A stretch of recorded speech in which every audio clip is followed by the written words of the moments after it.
pego a cadeia de higiene, boto no box, que tem um altinho, dá pra ir direto. E boto no box, deixa encostar na parede.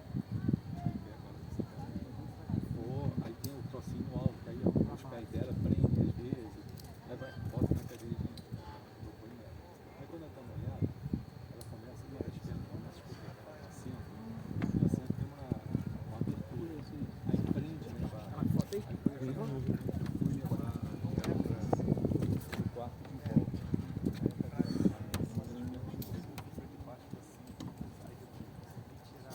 Aí eu já tinha pego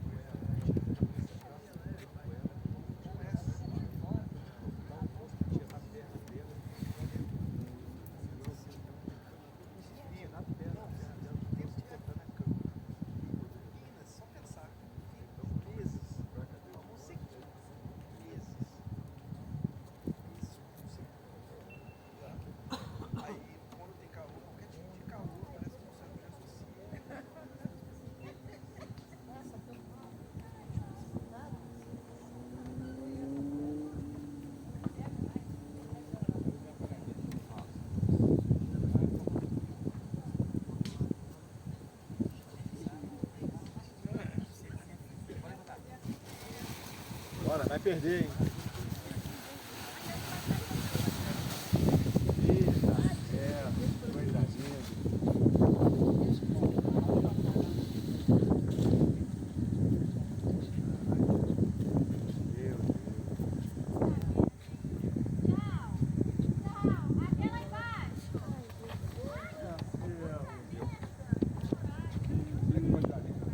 Vai, vem pra cá, vai. Vai tacar por isso, ó. Só chapa aqui. Chapa que colocar no certo. Até aqui. Não vai descer não. Aham. Ai, mas é Deus. Valeu, tamo junto, jogador. Minha mãe falou que quando fazer 80 anos. Ah, é? Tinha uma senhorinha de 92 anos que queria realizar esse sonho. É. Saltar de asa delta.